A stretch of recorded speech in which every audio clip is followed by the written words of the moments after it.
Assalamualaikum warahmatullahi wabarakatuh. Nama saya Anissa Nurhayati, saya dari kelas 1A. Di sini saya akan sedikit menjelaskan tentang pengertian perkembangan fisik dan juga motorik. Perkembangan fisik merupakan perkembangan perubahan bentuk tubuh seperti tinggi badan, berat badan, dan juga proporsi tubuh. Sedangkan perkembangan motorik merupakan kemampuan gerak tubuh yang dikoordinasi oleh otot dan juga saraf. Dan guys, perkembangan motorik itu dibagi menjadi dua, yaitu perkembangan motorik halus dan juga perkembangan motorik kasar. Oke, di sini saya akan menjelaskan sedikit tentang pengertian motorik halus dan juga motorik kasar beserta contohnya.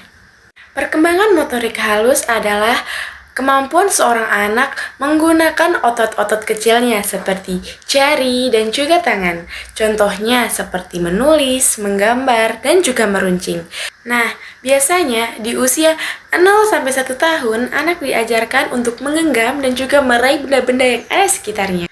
Dan di usia 1-3 tahun, anak mulai bersimulasi, mencoret, memegang sendok, dan juga menyusun balok.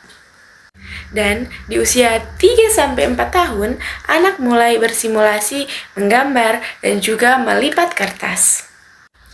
Dan pada usia 4-5 tahun, anak mulai bisa menggunting, melukis, dan juga mengancing. Nah, kalian sudah tahu belum apa sih perkembangan motorik kasar? Di sini saya akan menjelaskan sedikit tentang pengertian motorik kasar, yaitu perkembangan motorik kasar adalah koordinasi seorang anak menggunakan otot-otot besarnya seperti tangan, kaki, dan seluruh badan. Dan pada usia 0-1 tahun, anak mulai belajar tengkurap, merungkuk, dan juga berjalan. Dan pada usia 1-3 tahun, anak pula mulai belajar bagaimana cara melompat, berlari, dan juga berjalan lebih cepat. Dan pada usia 3-4 tahun, anak mulai belajar bagaimana cara melompat tinggi. Dan pada usia 4-6 tahun, anak mulai menggunakan otot-otot besarnya, seperti mulai berlari lebih cepat dengan menggunakan keseimbangan badannya, dan juga mulai belajar bersepeda. Nah, kalian tahu belum apa sih perbedaan antara perkembangan motorik halus dan juga motorik kasar? Yuk, sini aku akan jelaskan.